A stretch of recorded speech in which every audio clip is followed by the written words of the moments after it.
Jai Hind, dear children. I hope you all are enjoying your chemistry classes. So, students, we have already completed chapter 1. I hope you all have gone through the chapter thoroughly and must not be having any doubts about it. So, today we will be starting the second chapter of chemistry, and that is acids, bases, and salts. So, let us start the second chapter.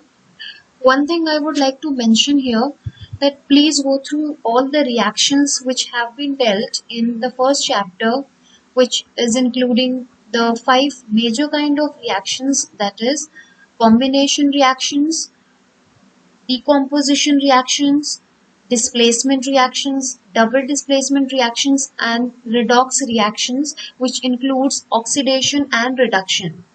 Because most of the reactions what we are going to talk about in all the further chapters will be somewhere related, and you have already dealt with those reactions already in the very first chapter. So let us see what are the things given in acids, bases, and salts. Children, you all must be remembering that this is the chapter which you have already studied in class 7. So, in class 7, you have been provided certain basic concepts regarding the acid, bases, and salts. In this class, we are going to have the elaboration of the same chapter through the different reactions and certain other extra topics which will be taken up to make you understand more better way for acids, bases, and the salts which are formed.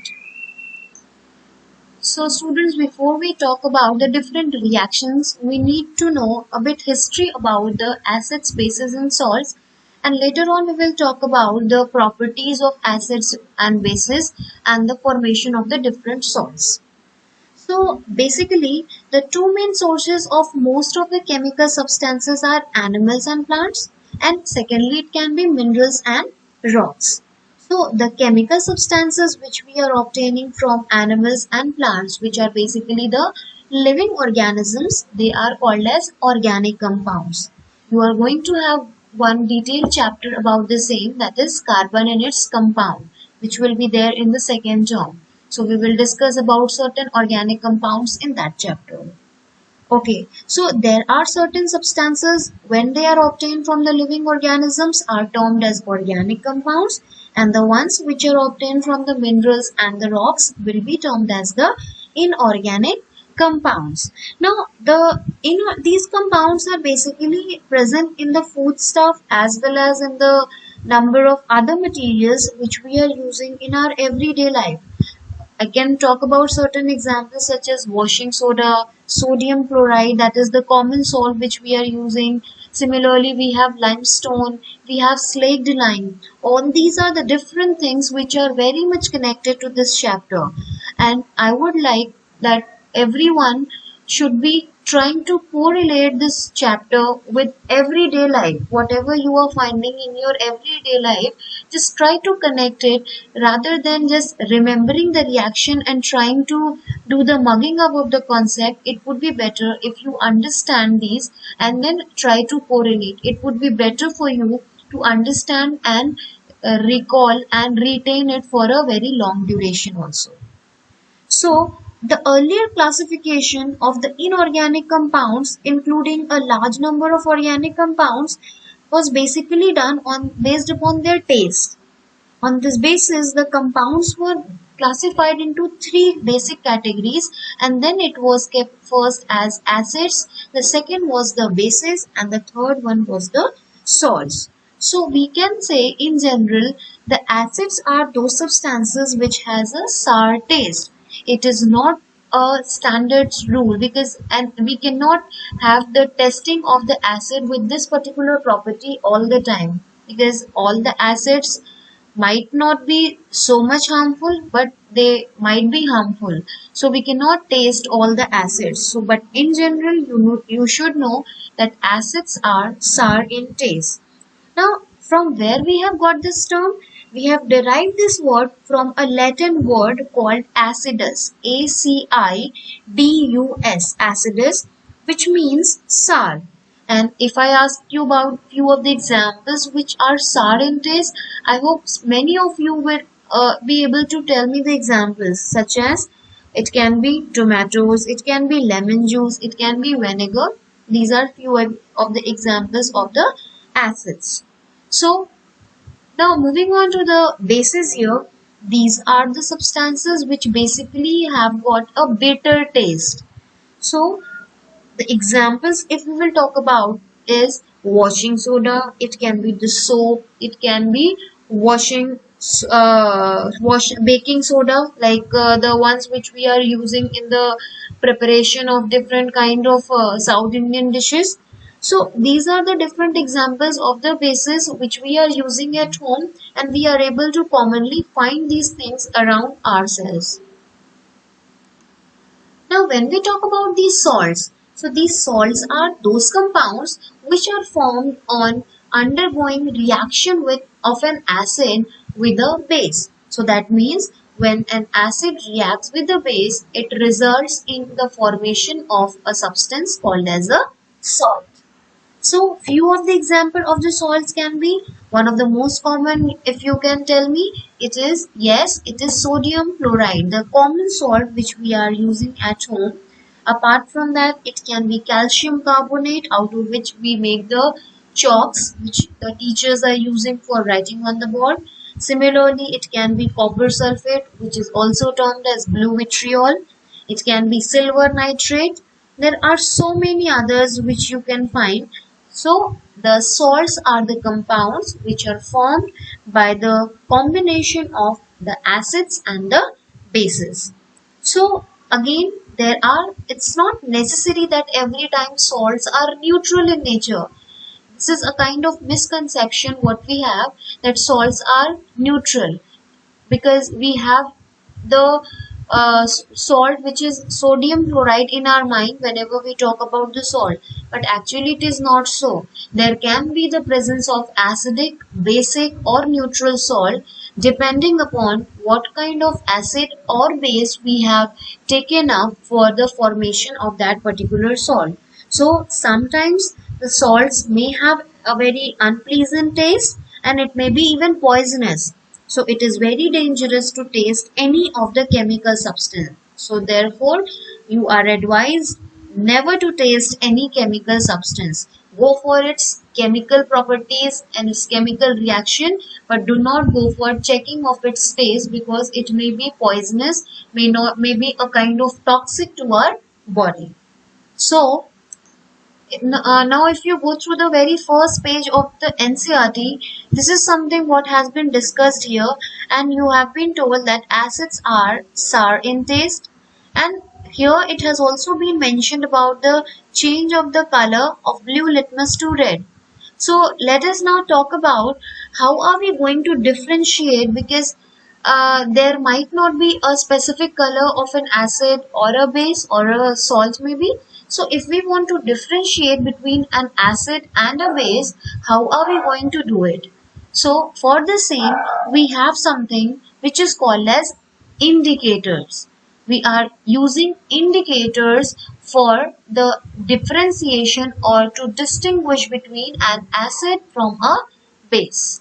So the indicators are those substances which makes us enable to differentiate in between an acid and a base by showing the change in the color or the change in the smell or odor in the acidic medium, and there is a different color or odor in the basic medium. They may also be termed as acid-base indicators. Now, these indicators, depending upon the property, have been classified into two types. One is which shows different colors in acidic and basic medium, and the other is which provides us the different odors in acidic and basic mediums. And those indicators which gives us different odors, that means smell, in acidic and basic medium, they are called as olfactory indicators. I repeat, The indicators which gives different odors in acidic and basic medium are termed as olfactory indicators. So let us discuss each one of them one by one. Okay, as you can see here, there is a table which is showing certain examples of the indicators. Let us talk about the first two, that is the red litmus and the blue litmus as an indicator. So, when we talk about litmus as an indicator, it is a purple colored dye which is extracted from lichen plant, which is actually belonging to Thallophyta, the thallus containing plant kingdom, or the division of the plant kingdom. You must have studied this in your biology part. So they will be belonging to Thallophyta, and it is one of the most commonly used indicator in the laboratory. In the neutral solution, it has a purple color, or you can say a mauve color. Now, its original color will remain red and blue for red litmus, or whether it is in the form of strip or it is in the form of solution, the original color will remain red, and for blue litmus, it will remain blue. Whenever are going to add the red litmus to the acid, we will find there is no change in the color of the red litmus. Whereas if it is added to the base, the red litmus turns blue, indicating that it is a basic solution. Similarly, when we talk about blue litmus paper or blue litmus solution, we find it turns red in color when it comes in the contact of the acid, whereas it is having no change when it comes in the contact of the base. And that is how it indicates that whether a substance is an acid or a base by changing their color from red to blue in the case of a base, from blue to red in the case of an acid.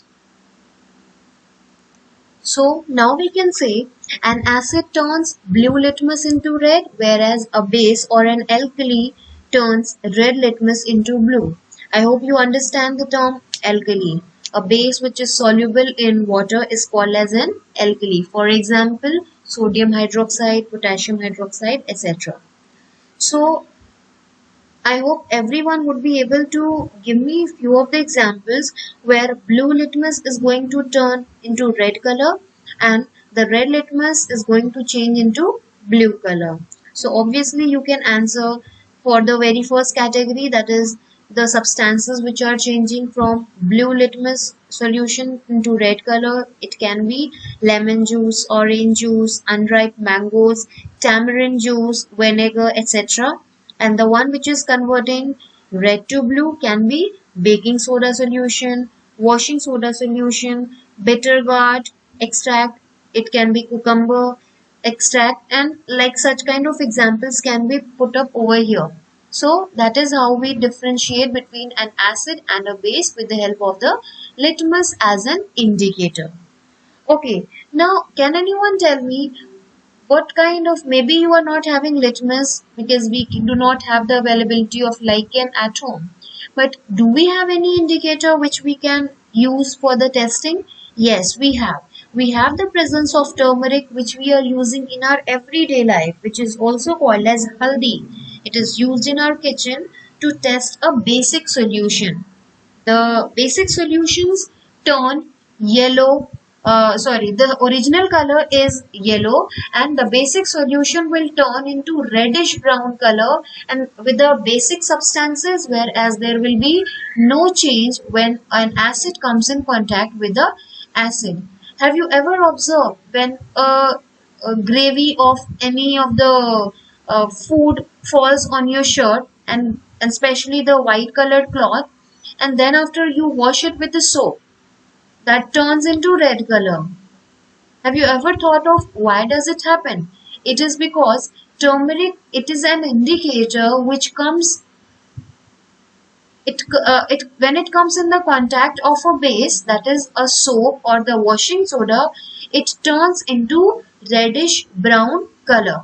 And that is how this reaction between the turmeric and that base substance takes place, and ultimately there is a change in the color And here we can then get to know that turmeric is an indicator which tells us by changing its color to reddish brown that the given substance is a base. Okay, so here the first indicator we discussed was litmus. It can be red litmus and the blue litmus, and the second is the turmeric. Now, third one we will talk about the extract of naturally occurring substances like plants. Here we are going to talk about red cabbage juice. Its original color is purple, and when it comes in the contact of an acid turns into reddish color, and when comes into the contact of a basic solution turns greenish yellow. So by changing its color it is able to tell us that these are the acids or these are the bases. So from litmus till red cabbage juice, we found that all these substances we are preparing which are available in the nature, and henceforth these all are called as natural indicators. So now the next category of indicators are the synthetic indicators which we are preparing in the laboratories, and the two examples of the same we have already studied previously as well, and they are phenolphthalein and so I hope you remember phenolphthalein and methyl orange.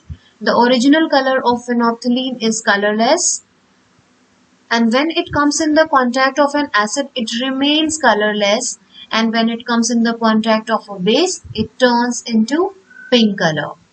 Same ways when it is talked about the methyl orange, when it comes it is original color, its original color is orange. When it comes in the contact of an acid turns red in color, and when it comes in the contact of a base or a basic solution it turns yellow, indicating that the given solution is an acid or it is a base. So children, here there are certain examples which I have discussed here, which are including the natural indicators and the synthetic indicators, which are phenolphthalein and methyl orange. You need to remember their names also. Now there might be sometimes a question which may be asked to you. Suppose if I provide you turmeric and provide you three solutions in which one is acidic, one is basic and another is neutral. So how are you going to confirm that the solutions provided are acidic, basic or neutral? You can very easily identify the basic solution because it will show a change in the color from yellow to reddish brown or simply reddish. But what about the acidic and the neutral solution? So in this case, you will have to put up the concept of neutralization reaction. Just recall the double displacement reaction which you have been told in the previous chapter. So when an acid and a base comes in contact with each other, it forms the salt, and this is something what I have discussed few minutes back also. So if we get to know that this is the basic solution, so that basic solution can be added to the other two test tubes. If we are able to observe some neutralization reaction in any of the test tube, then it is an acid, and if not, then it is neutral. Same ways, the same process can be done for the phenolphthalein also, because it is not changing color in both the type of solution. It is changing its color only in the basic medium and remaining the same in the acidic medium. Now children, we are going to talk about the another category that is called as olfactory indicators, and the two examples which are given over here is the onion and vanilla. Now when we talk about the olfactory indicators, I told you already that they show some changes in the smell or odor. So when we talk about the onion, we find in acid it does not change any color. Its smell remains the similar, there is no change. But when it comes in the contact of a base, the smell vanishes, it goes away. It indicates that if the smell remains, that means it is an acid, and if it vanishes or it is not there, in that case it is a base. Same ways everyone knows about vanilla. If you take some vanilla extract, which is used for flavoring the ice creams and the cakes as well, so in the contact of acid, it retains its smell. There is no change in the smell of the vanilla.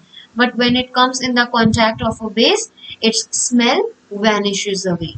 And that is how we are able to determine that the olfactory indicators could also tell us whether a substance provided is acidic in nature or it is basic in nature. So from here we can now understand that indicators are very important because they are making us to identify an acidic solution, and we are able to differentiate from them from the basic solution. So I hope whatever I have discussed till now, it's clear to you all. Please go through the whole content once again, which also includes your NCR.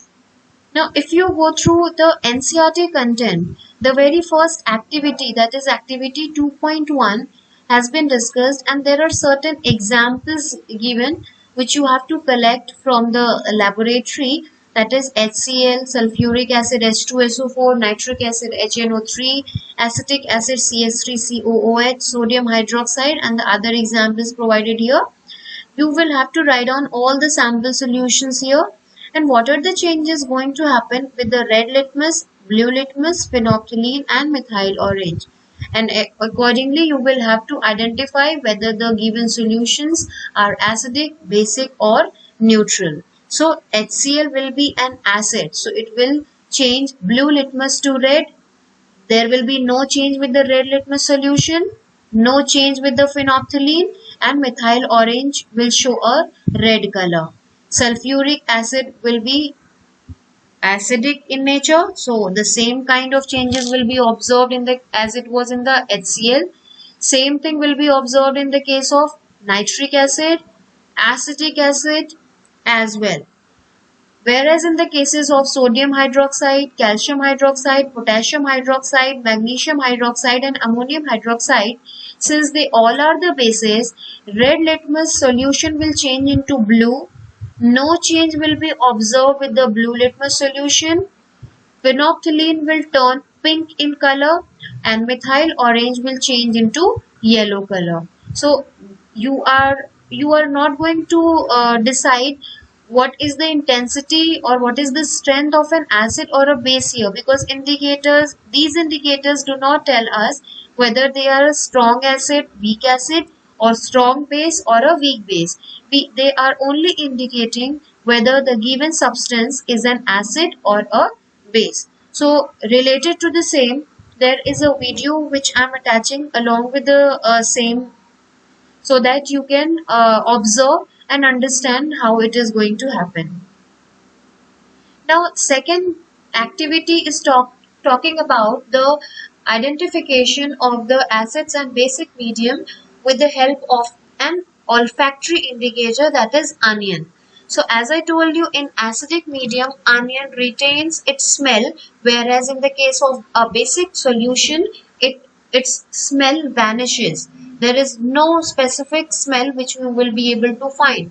So here you will be able to see that the steps are provided, and then after how are you going to do, and same ways you are going to do with the vanilla essence also and clove oil also, and then you will check their order.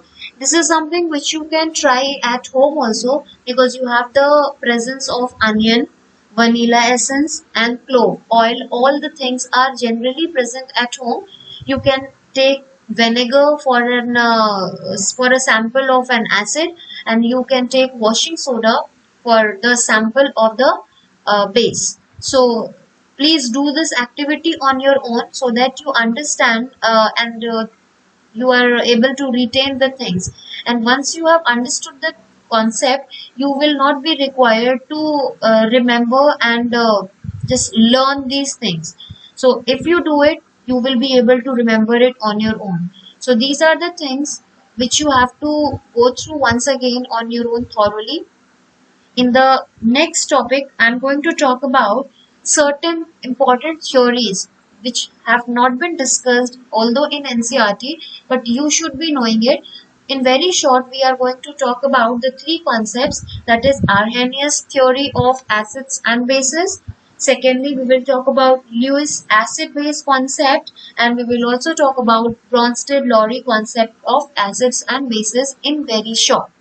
So you just go through all these content on your own once again so that you are able to understand. Please go through this do you know part also, which is given in your NCERT thoroughly. I hope whatever I have discussed today in this particular video, it is clear to everyone. Thank you and have a nice day, everyone.